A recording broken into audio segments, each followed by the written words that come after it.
remember me saying I donated $10. I just got on here and saw that Taylor Swift donated $1 million. But she has a little bit more money than me. I was going to say, I think she might have about $15, $20 more than you.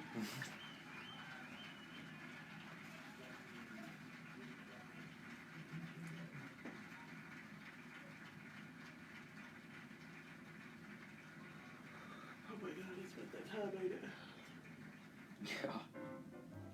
Like, I felt like we had time to come in here and sit down and chill, and then... We kind of did, but it doesn't last long.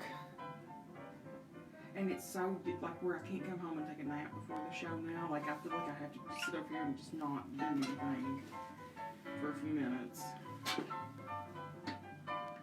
Yeah. You know, I used to take a nap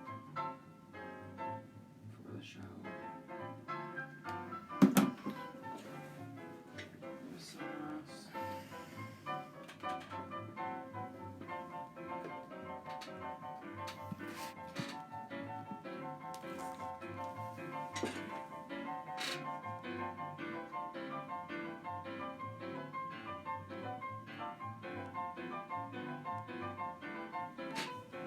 I can't handle it. Sound like me playing.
My throat noise is out now. That's what I'm trying to do.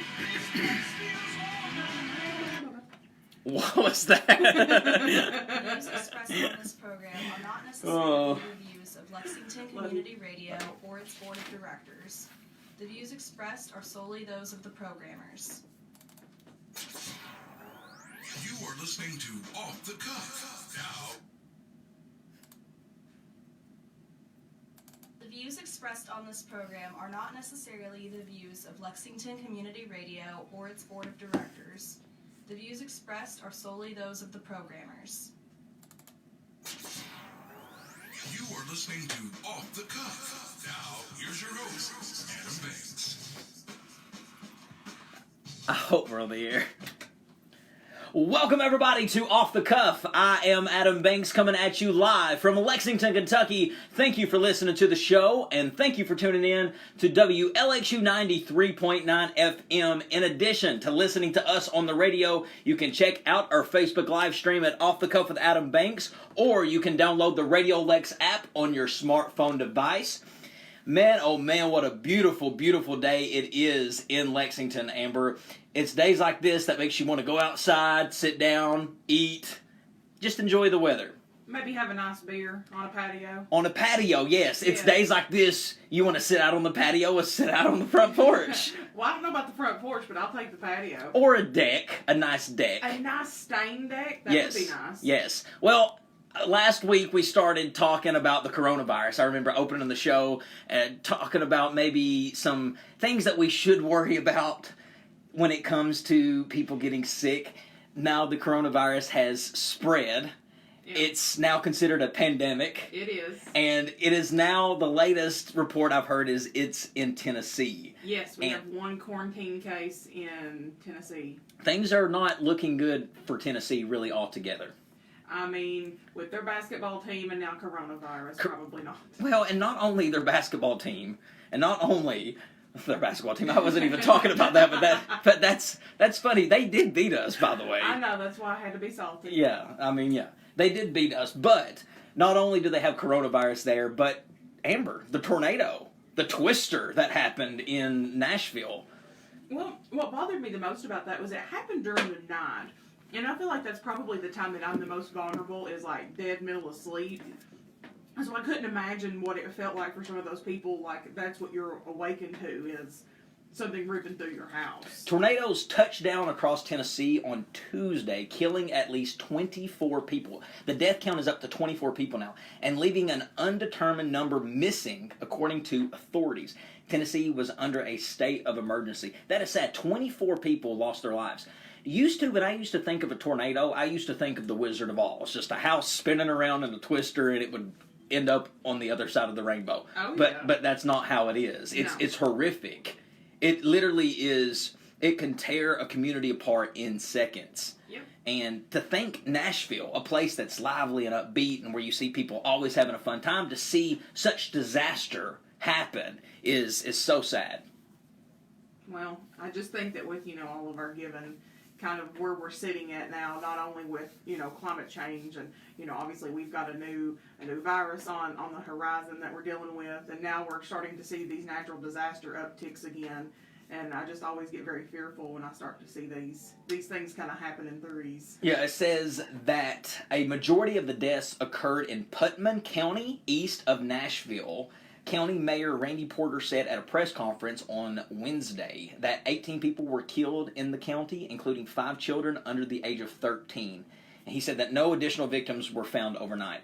So that's what's scary about this, is that's what the death count is up to. And I think they have found everybody. I hope so. Yeah. I know that there's still people missing. Yeah. I mean, but I guess there would be hope if you found people if they were alive. Yeah. And sometimes just finding people gives people closure, dead or alive. Yeah. Just finding them. So my heart and my prayers go out to those people in Tennessee. It really is very, very sad, Amber. Doing this radio show, I think most people know that I am from Knott County, Kentucky, and so are you. I'm from Eastern Kentucky. And whenever I see a story from my home county, it just intrigues me. I want to talk about it. It intrigues me. And I saw this story, and it happened a little bit ago, February 19th actually, but I want to talk about it now. A Kentucky teenager. His name was Corey Joseph Gotze, and he died after being attacked by an animal in Knott County. Police said that the young boy, 13 years old, was found dead on a mountainside behind someone else's home in the Emelina community on Montgomery Creek Road Tuesday, according to a statement from the Kentucky State Police. They found his body, Amber, several hundred feet up a hillside in a wooded area. Mm-hmm. And they determined that it was from an animal attack. It was like canine teeth marks. Is kind of what they determined it from.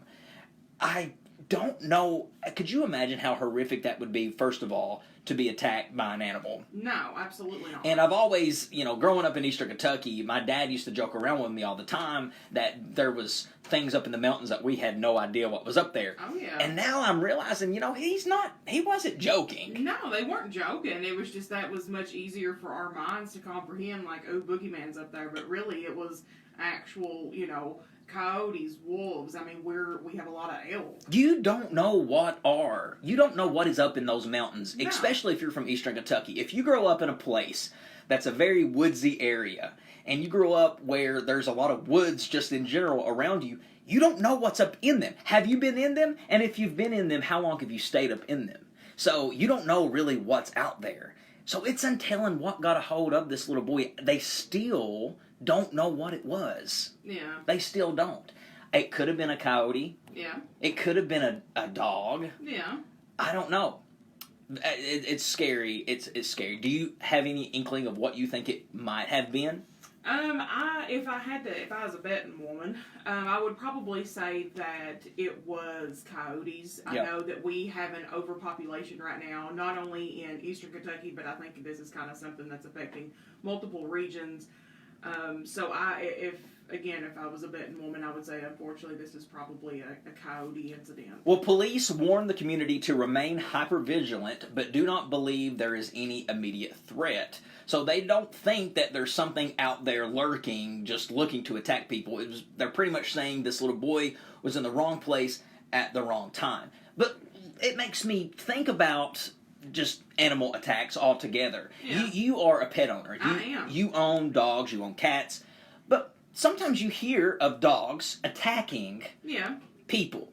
And I get it. Sometimes dogs, they're attacking because they're watchdogs or they're trying to protect their owner. But what do you think about animals that attack people for no reason? What should happen to these animals, and what should be done to these animals? If an animal is attacking another human being for no reason, then I love my animals. My animals are my family, so it's very hard for me to say this, but there are proper procedures.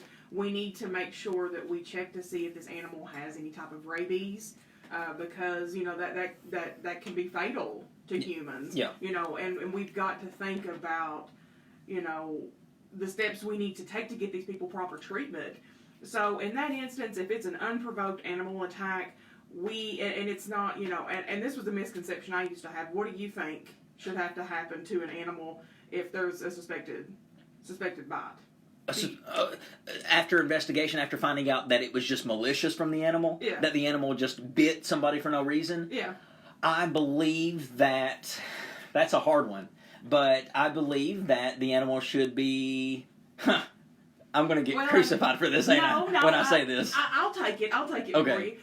Back home in Eastern Kentucky, we used to assume, and we would act under the assumption that if an animal bit a human being, we need to immediately exterminate the animal. Yeah, put it down. And remove the head, because the brain is what we're going to be testing to see if they have rabies. Right. So that's always kill it, let's get it out, let's get it up to the state. That's not the procedure. That's actually not how it's done.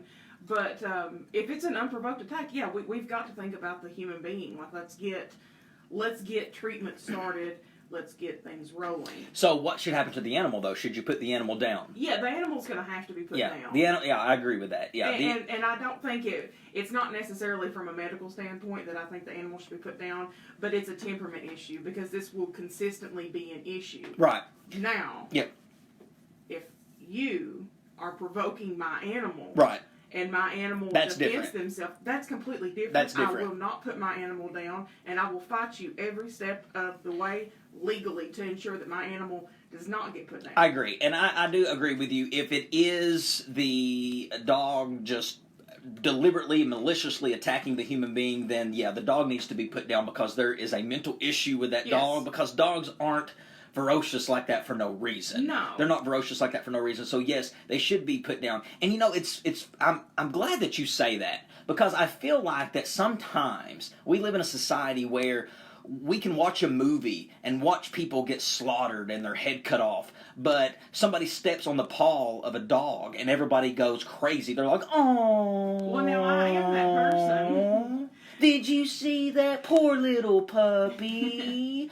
and some guy just got his throat slashed, and everybody's like, ooh, wow, whoa, that was cool. But then the dog gets, the dog goes, "Arr!" and everybody goes crazy. Are you making fun of me? No, you're not. A lot of people are like that. So Yeah. it's just, I'm glad to hear you say, okay, you're putting a human being in front of an animal. Yeah. Based on, that's a very logical It's not answer.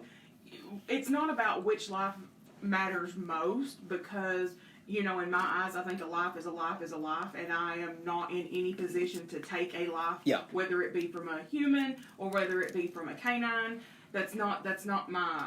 Not on me. And let me be clear, the situation you're saying, it has to be thoroughly investigated before we put this animal down. Just because your animal bites somebody, a stranger in your house, that doesn't constitute No, you them don't to have be to shoot it and make it be miserable. Right. No, there's a quarantine process you can go through. Right. There are proper procedures that need to be taken, but I understand that emotions are usually very high in situations like that, because 9 times out of 10 it's going to be kids that get bit. Mhm. It's usually always kids. But usually it's kids messing with the dog. They're pulling on the dog's ears or their tail, and the dogs are very friendly. But and sometimes they don't mean anything by their bite. No. They just are trying to just kind of give you a little slap on the wrist, like stop. Yeah, that like, hurts. quit. That hurts when you're pulling on my tail. So they might give you a little bite to your arm. Nothing crazy, but that doesn't constitute for the animal to be put down. So I see. But yes, the whole point of this is, it is scary, first Yes. of all, what happened to this little boy. It is. If it was a dog, it makes it even scarier because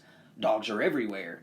But I don't know exactly the whole story of how this happened. They said that he wasn't from Knott County, he wasn't from the area, but he was familiar with the area. Yeah. So he knew his way around just a tad. But like we said, it's untelling what's up in those mountains. Anything could have come out of that mountain and grabbed him. Exactly. And I don't know if he got lost, if he was playing in the woods, playing in the hills. I mean, think about how many times we used to play in the hills when we were little. Oh, every day. And I don't know if that's what happened, if he got lost. Could you imagine how scared, you'd be just getting lost? Remember when you were a kid, how scary it was to be like in Walmart and you turn around and your mom or dad was nowhere to be found? You know, it's hilarious that you say that because I think everybody has a traumatic I got lost as a kid story. Everybody has one of those. Mine I think is a little above and beyond. Yeah. I got lost when I was about 5 in Walmart in Prestonsburg. I know you screamed and cried. Oh, no, I probably didn't because I was willing to go with anybody other than going home with my mommy. So. But you know, what's scary, what's so crazy about that, when you're younger, you don't, all rationale and all logic goes out the window when you're parents, when you can't see them. Because all you really got to do is just go up to the front and say, hey, I can't find my parents, and they'll keep you right there until your parents come. But you can't think about that when you're 4 or 5 years old. You think that you're never going to see them again. You're never going home again. You're never, that's it. Yep. And I remember something, I feel like when I go to Walmart, and it's like every other like trip to Walmart, I see some little kid experiencing this. I see some little kid. It's you all, see that sheer panic. it in their is, face. and it's funny because you know that it's really it's funny because they really think it's over. But you see them running through the hallway, through the aisles, Mommy! No, I never done that. Oh yeah, you hear them screaming because you really think you've lost them. Well, but I think we've kind of lost a little bit of that, unfortunately, now because all these kids have cell phones now. Yes. Call you mommy, text you mommy. That's all you. I'm in the kitty section. That's all you got to do now, right? Yeah. Yeah. Back in the day, before cell phones and texting, that was it. Yeah, you had to look around. Mm-hmm. But you know, I did really get lost in Walmart one time, and you know, she sent my brother Your to mom. guard the front door. You know, if he'd have sent me just to come, and he'd have let me walk right on out them doors. Bye-bye. He would have let you leave. Yeah, bye-bye, Sissy. See you later. Yeah. Some man just tater-toted me on out. Yeah. But yeah, people, and I think sometimes parents like to mess with their kids that are yes. mean. You know, when kids are real mean in stores, because I used to be a real mean little kid in stores. I know. I used to hide in the clothes Oh, gosh. and make my mom think that somebody stole me. Oh. And I would have been really salty if somebody did steal me. So now what happened when people were perusing through those clothes and you were just sitting there? Did they look at you like you were weird? There was an old lady that actually did find me in the clothes one time. What'd she say? I don't know. It was back when the Walmart. Remember when Walmart used to have carpet? Yes. Remember that? And you had like the tiled floor. Yeah. Yes. I don't know why I said that. I just remembered that's what the floor looked You like. set the mood. Yes, Just then. yes. Now I know what era we're talking Exactly, about. but that was very scary, getting lost as a kid. Sheer panic, no doubt. All right, ladies and gentlemen, we're going to have to take our first break, and we'll be right back after these words. Stick with us. Lex, the voice of the people. WLXU 93.9 LPFM, Lexington, Kentucky. Stop, leave, call. Columbia Gas wants you to know the ground rules. If you smell the rotten egg odor of natural gas, stop what you're doing, leave the area immediately, and call 911 and Columbia Gas. For more ground rules like these, you can visit columbiagasky.com/stay safe.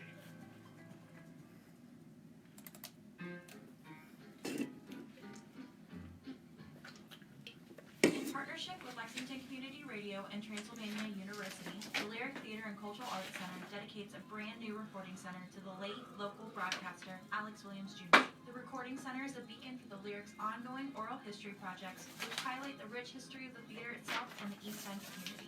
We would like to extend an invitation to anyone who would like to tell his or her stories to be recorded in our brand new Alex Williams Jr. Recording Center. Call 859-280-2201 or email patronservices@lexingtonlyric.com. What is it? for Nothing, more I was waiting on information. you. Don't forget to check us out on all social media platforms at Lexington Lyric.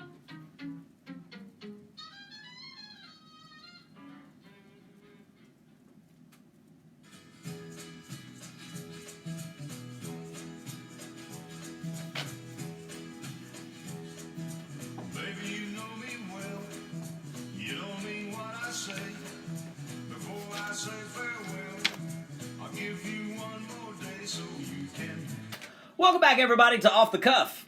Adam Banks here with you. Amber is also in studio with me.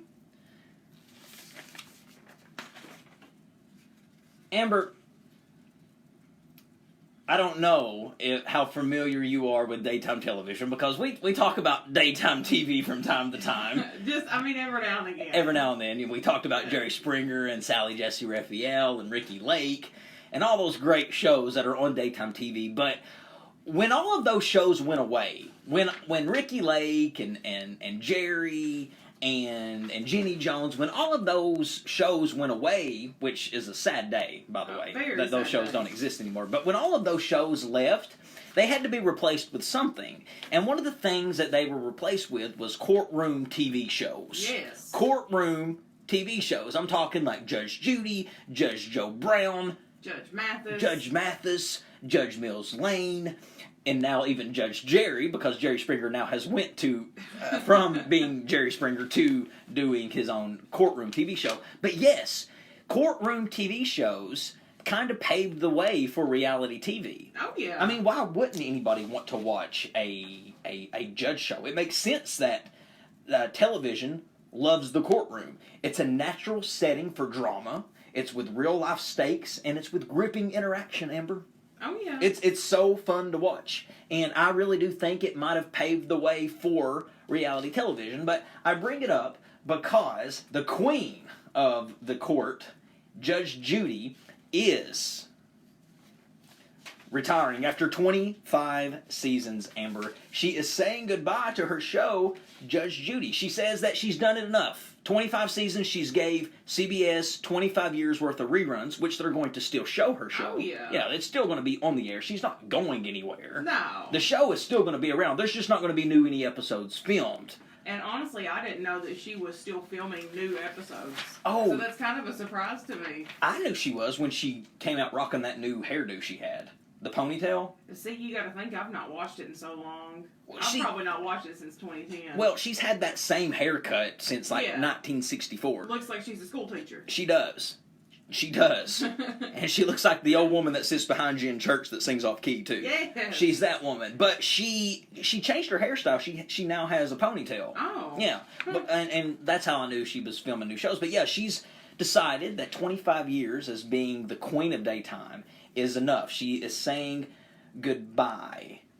Listen at this, though, Amber. I don't think Judge Judy gets the credit that she deserves. She literally might be the queen of daytime television. She had the highest rated daytime talk show for years. She was beating out people like Oprah Winfrey. Oh, wow. She was beating out everybody, pretty much. That's who I was going to ask. Are we comparing her to Oprah? Yes. But if we are, then... As a matter of fact, she was getting higher ratings than Oprah. She was getting an average of 10 million viewers an episode. Imagine turning on these mics knowing that 10 million people are listening to you. I don't know that I could do that. Yep. I think that would be daunting. 10 million people watched her show every day. I mean, why not? It really was good stuff. Oh, gosh, and when she'd get mad and she'd start just laying the mommy law down to you, that's when you knew it was over.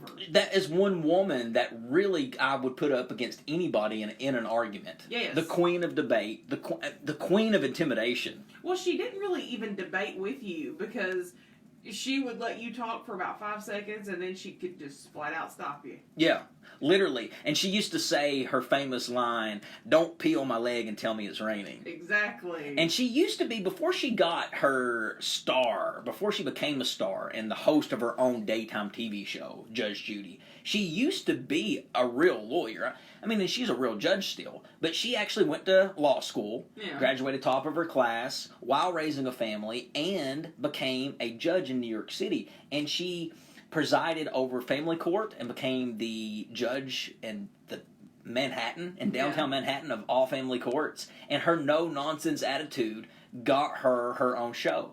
Basically, 60 Minutes did a feature on her, and CBS loved that feature so much, they're like, wow, let's make this woman, let's bring her on CBS and give her her own show. I just want to know how much of it was actually real. I've looked into that. That's a Okay. good question. How much of it is real? Well, they do say the cases are real. The people are real. Well, somewhat. Did you know, after doing a little bit of research, on those judge shows, let's say that the plaintiff has to pay the defendant $500. Mm-hmm. Right? So let's say that has to happen.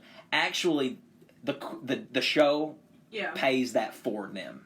The show pays it for them. So you mean to tell me when I hear all these verdicts and I'm like, yeah, boy, you got to pay $900? No. The boy's not really paying $900. No, the network's doing it for him. Oh. Yeah, that's really the only fake thing. Now, the case is real, and the people are real, and they really are getting a settlement. But here's the thing, though, here's what I love and the beauty about small claims court. Yeah. The beauty of small claims court, it is never about the money.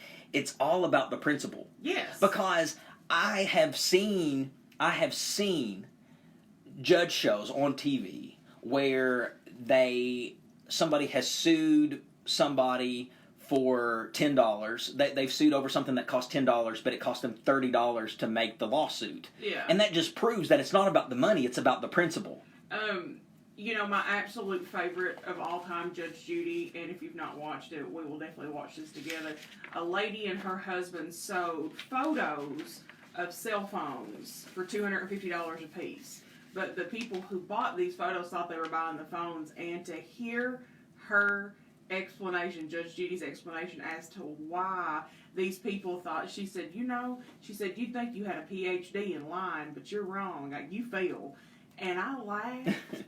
She used to tell people, she used to say, I'm smarter than you. Oh, yeah. She used to tell that, she's like, I'm a lot smarter than you. And she would ask people, she would say, do you think you're smarter than me? Ooh, and that's such a question you don't want anybody to ask you. No, but she would straight up tell you, I'm smarter than you, I'm more educated than you, and you're not going to trick me. And she would say, if you lie to me, you're going to wish you didn't wake up this morning. Oh, yeah. I will make it that way. And you got to think, you got to think how much power a judge has anyway. Oh, yeah. And Judge Judy is somebody that it was awesome to watch people squirm around. Very much. Against Judge Judy. But she paved the way for all of these great, great TV shows. Was she your favorite? Actually, no, Judge Mathis was actually my favorite out of all of them. I don't know why. I think it's because my grandparents really liked him. Judge Mathis? Judge Mathis. They're doing too many now. There's a lot. Yeah. There's a ton of judge shows. Even Jerry Springer, which I said has went from being a talk show host to doing his own judge show. And I love Jerry, I do, but I don't really like his new show because it's been done to death. Oh yeah. And really, only one person can do it and do it well, and that's Judge Judy. Oh yeah. She is the queen of the courtroom TV shows. It's arguably that she is the queen of daytime television. I mean, her ratings speak for themselves. Well, I have a question. So you've established that the show typically pays for fines. Yeah. So do they also pay I guess they would pay the settlements too. So what about if you have a settlement that's like 32, in the thousands, they're going to pay that? Well, small claims, I think small claims you can't go over 5, something like that. Or wait, is it 5,000, 1,000 maybe? There's a certain limit, but yeah, they'll pay it. You gotta think it's a network. They got millions of dollars. But Judge Judy, don't be sad. Like I said, her reruns will still be on the air, and she's said that she's not ready to retire just yet. She's just done with her courtroom TV show that she's done for 25 years. She's going to do a new show. She's taken a year off to be with her family, and she is going to come back and do a new show, and it's going to be called Judy Justice. I don't know the format of the show. It's probably not going to be a courtroom format, but it'll probably be something court related. Oh yeah, or that she will do consulting. Maybe that would be fun. Consulting, yeah. Yeah. There was a show on back in the day. It was called Power of Attorney, and it was different than your regular judge show. It was about people would come, and it was like small claims court. Yeah. But they had their own lawyers representing them. So the lawyers got to shine, and the lawyers were fighting your case for you. So it was the plaintiff versus the defendant, and each of you had your own counsel. It was a really cool show. Power of Attorney. Power of Attorney. It got canceled. When was that out? It was early 2000s, mid 2000s. Okay. It was. I saw it one day when I was home throwing up from school. Okay. Yeah, it's one of those. But yeah, Judge Judy Justice, coming sometime next year. Amber, before we take off the cuff song of the week break, we got a special guest here on today's episode. She's going to be joining us via the telephone. Donise Sheppard. She is an author. She is writing she's got a new book that's released. She's got a new anthology. Anthology. I didn't know what an anthology was until she told me. I didn't realize that it was a thing full of short stories. Yeah. I didn't realize what that was. Yeah. I never really majored in English. I took English 1 and 2, and that was it. And you stopped there. I stopped. But they probably taught you what an anthology was in English 1. I'm pretty sure that Stephen King taught me about all I know about anthologies. Okay. But my English 1 class I do remember was my freshman year, 8 a.m. Yeah, you wouldn't have learned it. No. Who takes 8 a.m. classes? Freshmen. Freshman. Because they don't know no better. Exactly. They think, I got up every day going to school. High school. That's different. It's different than high school. A lot different than high school. Because you're not out drinking till 3 or 4 o'clock in the morning and have to get up and then you're throwing up in a cup in your English class. Not saying I did that. That was a nice visual. Absolutely. But Donise Sheppard is going to be joining us after Song of the Week break, and I really do look forward to that. Authors are just fascinating anyway, don't you think? Yes, they are. They're just fascinating people because they create new worlds. They do. They create characters that you get to read. And she's going to talk about a book signing that she's got coming up that she's going to do at a local library. It would be really cool to meet, like, an author of the book you're reading. Yes. Of really any book you're reading, I think it would be cool. Oh, yeah. And when you think about, like, famous authors like E.B. White or R.L. Stein, Judy Blume, you think about... I'm judging you for all of these authors you've chosen. What? I'm judging you for all of these authors you've chosen. These are the only people that I can think of. I just named really legendary authors. Well, what about Charles Dickinson? Okay. I just couldn't think of him on the top of my head. I just couldn't think of him. What is wrong with Judy Blume and R.L. Stein and E.B. White? E.B. White wrote Charlotte's Web, and R.L. Stein wrote the Goosebumps series. And Judy Blume, what did she write? I know she wrote a bunch of stuff. I'm gonna let you handle that. She wrote a bunch of stuff. But anyway, Donise is an author, and she writes romance books and she writes horror books, like thrillers. Yes. And she's going to talk more about it when she comes on the show. So, without any further ado, ladies and gentlemen, we are going to take Off the Cuffs Song of the Week break. And you know what I can say and you can actually do? I've been waiting on it. You can roll down them windows, ladies and gentlemen, and enjoy Off the Cuffs Song of the Week break. We'll be back after the song.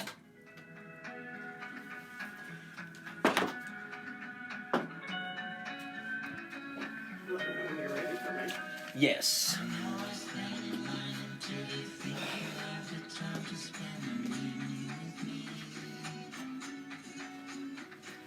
Oh God. Forgot that was on.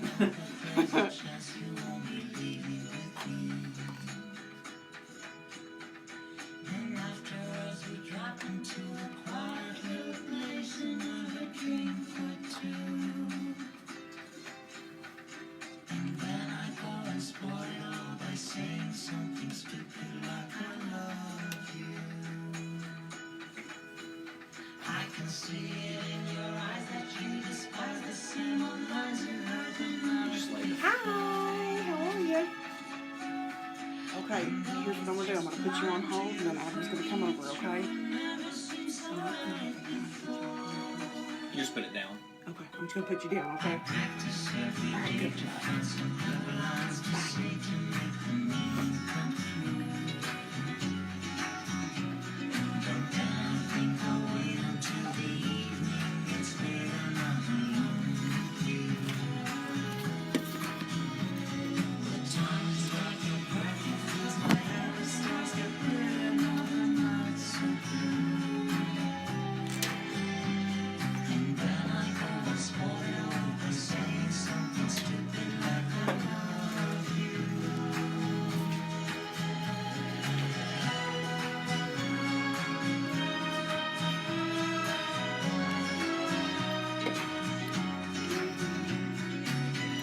Thanks, I like this song too.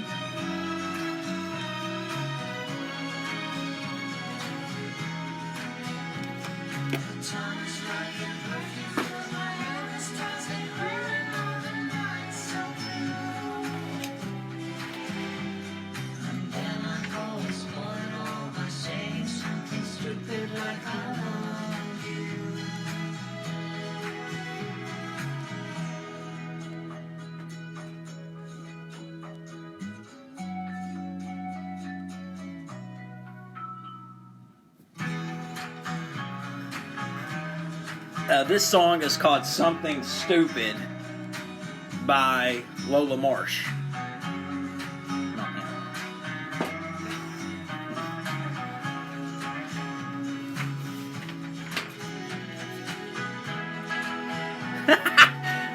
No, it's not the song for the March Madness series. I was gonna say. That's funny.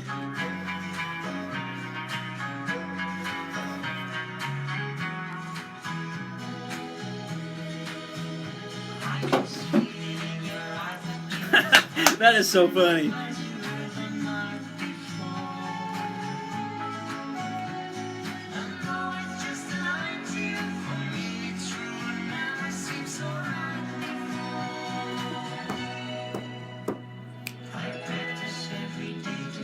Hey Denise, are you on the Facebook Live right now?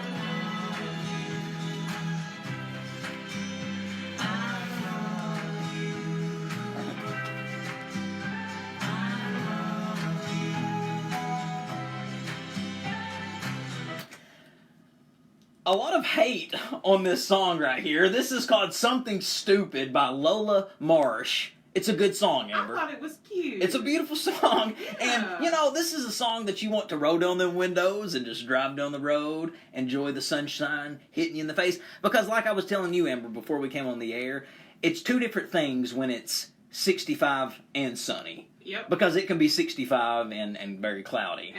And rainy. But today it's 60 and sunny, so get out and enjoy the weather. Enjoy it. All right, as promised, we got Donise Sheppard. She's an author. She's going to be coming on the air after these words, so stick with us. We'll be right back. Lex, WLXU 93.9 LPFM, Lexington, Kentucky. Every year, Lexington firefighters respond to calls for help where an oven, charcoal grill, or other open flame was used in place of traditional heat. These heat sources are not safe. It's They done by contain Elvis risk of Presley, carbon too. monoxide poisoning in home fires. Keep your family protected this winter and make a plan to stay.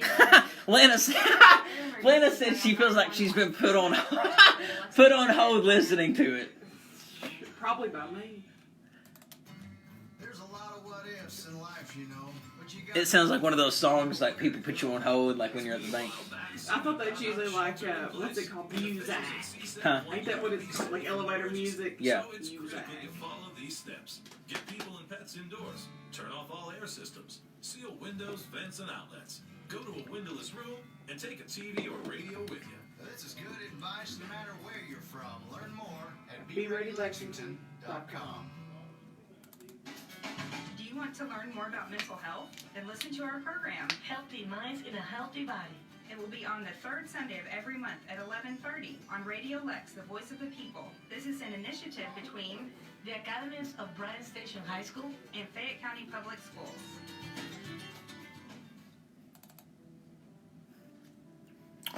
Melissa Sale says she's one of the authors in the book Denise is talking about. I'm in Louisville. Hello, neighbor. Very cool. 13 and 14. That's cool. It is. Various artistic mediums for a unique and unforgettable experience. 22 designers will present their collections, a hem design competition, cultural dances, delicious food, visual art display, and music by DJ Bombshell. For more information, visit www.soreda.com. Future of Fashion 2020, March 13 and 14 at the Thoroughbred Center in Lexington, Kentucky. Thanks to Radio Lex for being a media sponsor of Future of Fashion.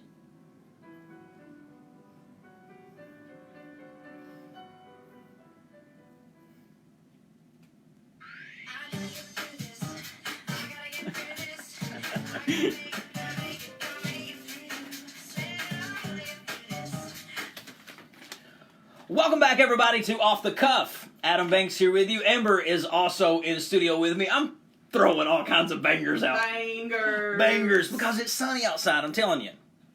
That's what it is. Takes me back to riding the bus to high school. Does it really? Yeah. All right, ladies and gentlemen, without any further ado, I want to introduce author Donise Sheppard. She is a romance and horror writer residing in southern West Virginia. She found her passion for books at an early age and has been chasing stories ever since. When she isn't working, she's reading for pleasure, baking, or singing off key. I like that little bio about her. I do too. Donise, I want to first of all say thank you so much for taking the time out of your day to be on Off the Cuff. How are you? It's my pleasure. So let me just go ahead and just state the elephant in the room. Well, actually, there's no elephant in the room because nobody knows this. Exactly. But Donise actually was one of my students. Now, most of my listeners know that I'm a college professor, and Donise actually had me in class. Amber, she's actually seen me in action as a teacher. She's seen that side I haven't seen. She has. So go ahead, Donise, and go ahead and let everybody know how fabulous and wonderful Adam Banks is as an instructor. Did I make you feel inspired? Did I inspire you?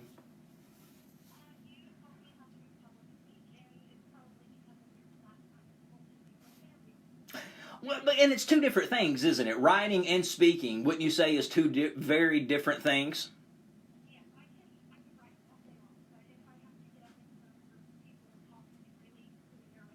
Well, you know, like I tell you at the very beginning of class, people focus more on the public than they do the speaking. If you would just not focus so much on the public and you just focus on what you're saying, you will that will do wonders for you. But I'm not going to give a public speaking lecture. This is all about Donise right now. Donise, thank you so much. So I was talking about inspiration. What inspires you as a writer? Because when you're writing your material, you have to get your inspiration from somewhere. So where does it come from?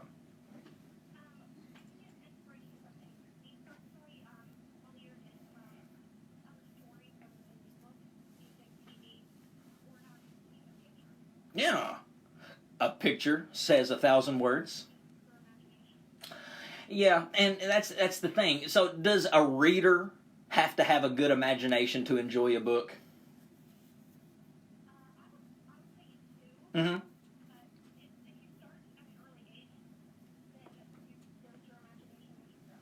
Well, let me ask.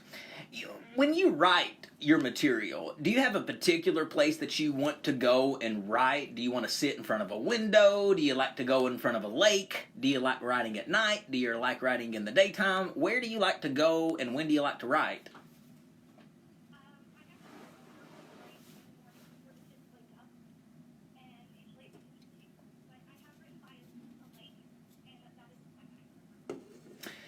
Yeah, I feel like that places like that gives you some inspiration. So let's talk about some of your work. Anthology is what they call it, right? Did I say that correctly? An anthology is a series of short stories. So let me just explain that to the audience. It's just an anthology it's got a theme, right? It's like the theme might be horror, the theme might be love, and it's just different short stories depending on the theme. Am I getting that right? Okay, and you've done a couple of those. What's your favorite thing about writing a short story compared to a big, long novel?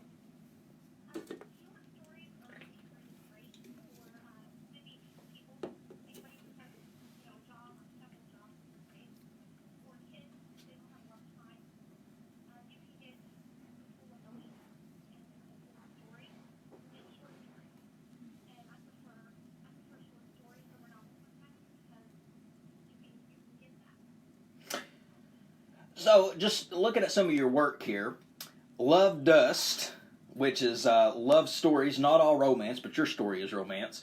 Magical Reality, which is contemporary fantasy stories, but your story is romance.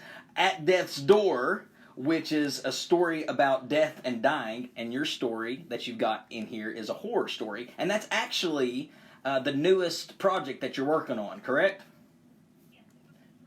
Tell me a little bit about At Death's Door.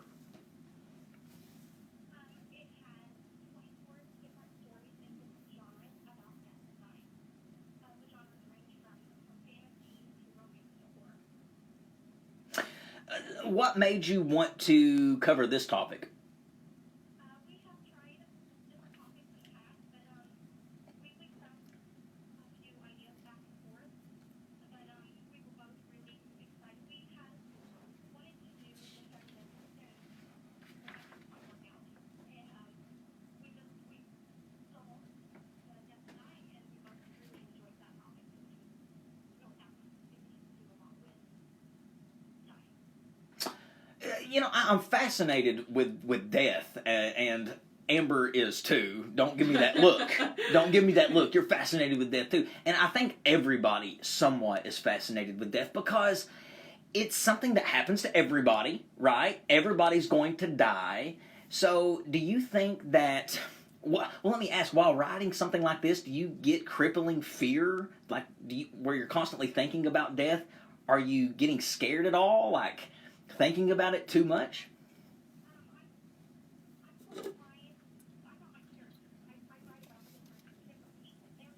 Yeah.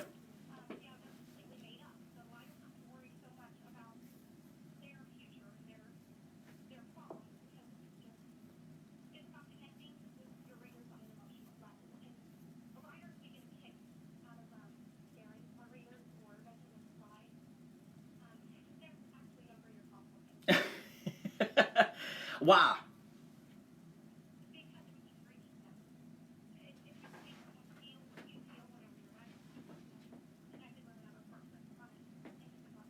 So you're saying that's one of the biggest compliments that you could get as a writer? Okay, what I also find fascinating about you, Donise, is not only are you an author, but you have decided to become an entrepreneur and started your own publishing company.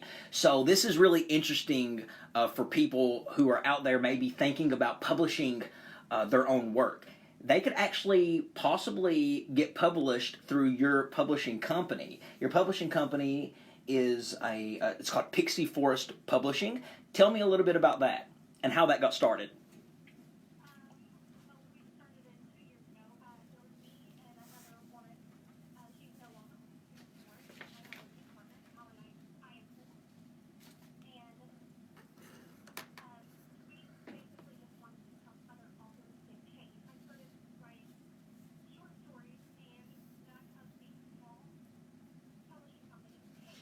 Yeah.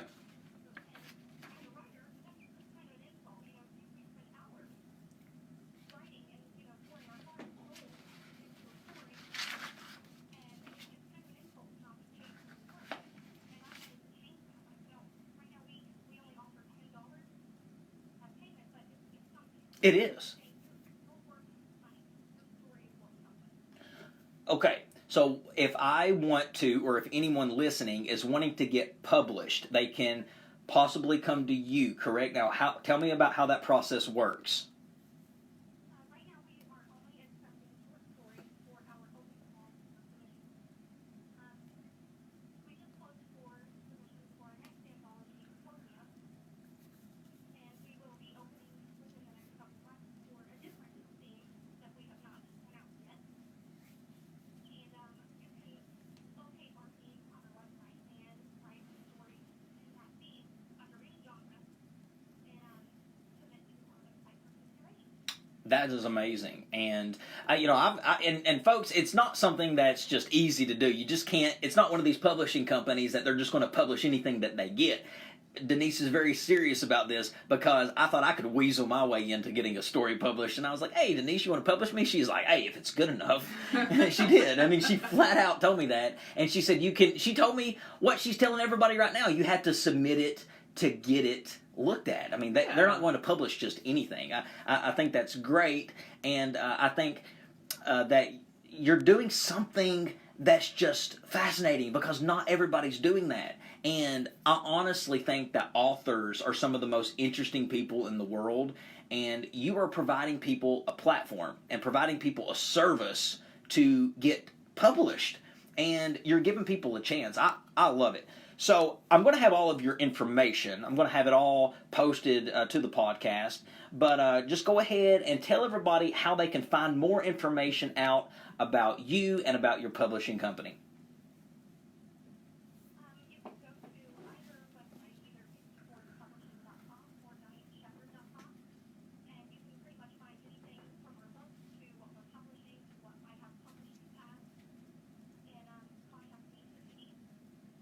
At Death's Door, ladies and gentlemen, that's a new anthology of horror stories talking about death.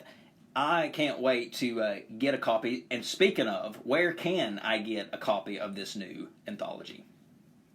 We sell all of our books on Amazon, Kindle and paperback.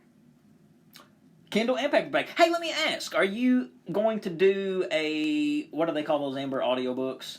Do they call Yeah, those like an audiobook. Are you going to do an audiobook? Because, I mean... We've got you a voice actor here. Yeah, I mean, no, I wasn't trying to promote myself for that. I was just saying I'm more of a listener, I think, more than a reader. So, have you ever thought about possibly doing audiobooks, Donise?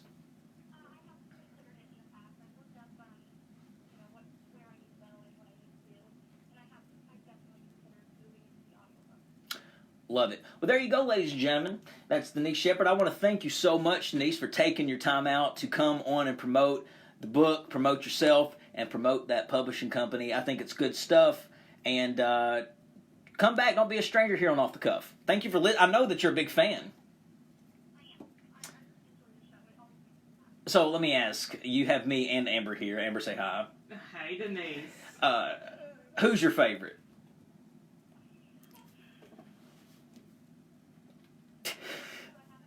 Oh, well, I have control over the phone right now. So if you want to stay on the air, you know who to pick. Donise, don't let that man hold you down. I'll call you on my phone. Donise, thank you so much for taking the time out. It's been a pleasure. All right.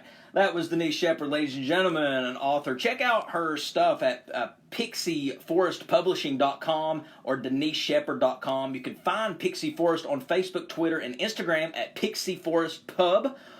Find Donise on Facebook at author Donise Sheppard and Twitter and Instagram at Donise Sheppard. You notice, Amber, how she put all of her handles under one name? That's such a novel idea when people do that. I know. And the paperback and ebook is available on Amazon if you want to buy her new book at Death's Door. That's going to be a project that I would want to check out. And if you are an inspiring author, submit your work to Donise, and she will...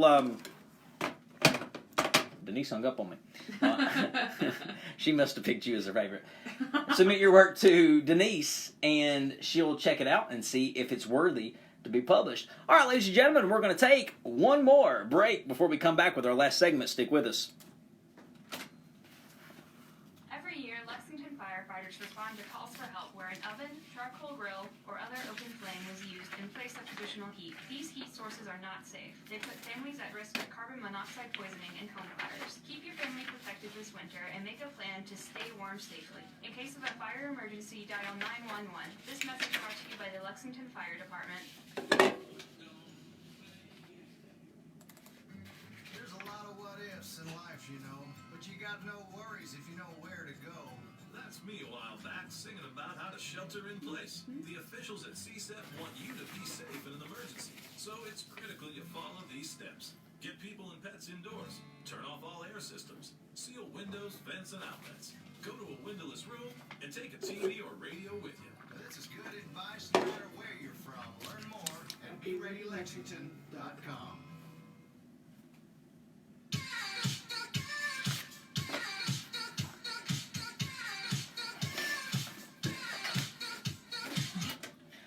Welcome back, everybody, to Off the Cuff, last segment of the hour. Adam Banks here with you. Amber is also in the studio with me.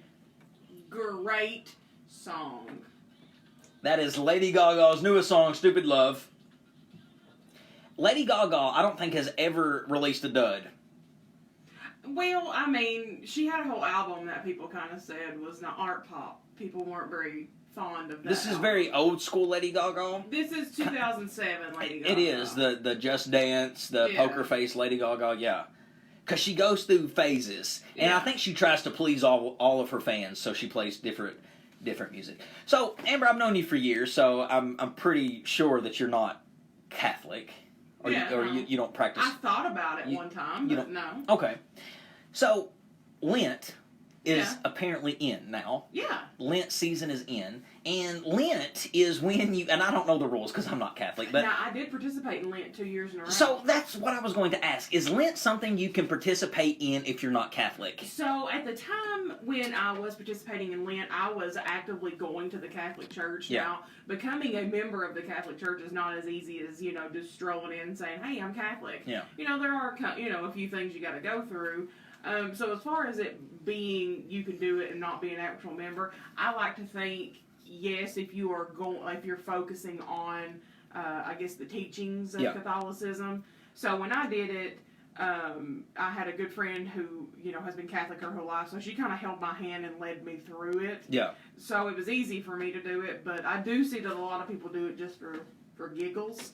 Well, I think that people like the idea of it because it's giving something up that you really, really like and you really enjoy, but you're sacrificing it to show honor towards God. Is that what it is? Yes. Okay. So you agree to give something up for 40 days and 40 nights to show your commitment to God. Okay. I like the idea. I do like the idea of that. So I know I've seen a lot of people participating in that. And it's over... Is it Good Friday? Yes. So you go from Ash Wednesday to Good Friday. And Ash Wednesday is like the week before the week before when? It was like 2 weeks ago. So... Yeah, Ash Wednesday happened like 2 weeks ago. Okay. Yeah. Oh, and that's... it looks like it was the 26th of February. And that's where Mardi Gras comes from and everything, right? In New Orleans. That's what I heard. and the reason I know even this is because when I was doing the TV show, Midday Kentucky, on ABC 36 at 12:30, Mondays and Tuesdays, we were celebrating Fat Tuesday. Yeah. Which is Fat Tuesday, which is a cool day. You indulge in everything you're going to give up. And everything that you're going to give up before you give it up for 60 days or however. And so we were having people come on and talking about their Fat Tuesday deals that they had. And that was cool. So I do like the idea of this. It's pretty cool. Pretty cool stuff. It's weird what people give up for Lent, though. Yeah. It's very weird. Most people give up, like, their gluttonous things, like their fast foods, their sodas. Yeah. I took it like the old school route and gave up intercourse for 40 days. Yeah, you have to give up things that you like. It don't count if you're giving up things that you don't really care about. Like, you can't give up onions if you hate onions. But if you enjoy sex, which most people do, but if you really enjoy it. Are you talking about me right now? Yeah. Yeah. I am. But if you really do, like Amber, you got to give that up and it will help. And it was quite possibly the longest 40 days of my life. And there's nothing wrong with that. There's nothing wrong with enjoying sex. That's a stigma. But we're going to have a whole episode one day on sex. Just FYI to everybody. You said that so weird, but okay. We are. We're going to have a whole episode on sex. But on that note, ladies and gentlemen, you know what time it is. It's time for Off the Cuff to start wrapping things up. Yeah, shut the studio down. Shut the studio down. You can follow Off the Cuff on Facebook at Off the Cuff with Adam Banks. You can follow me on Twitter and Instagram at The Adam Banks. Follow Amber at Ambu447 on Snap and Instagram. Ladies and gentlemen, starting in a couple of weeks, the March Madness series will be here. March 15th, we'll be doing a Selection Sunday show, posting it to the podcast feed, and then we'll be doing live radio shows discussing the March Madness tournament. It's going to be a good time. Can't wait for it. But that's it for this week. We'll be back next Thursday from 4 to 5. That is Ember Turner. I'm Adam Banks, and this is Off the Cuff. We'll catch you down the road.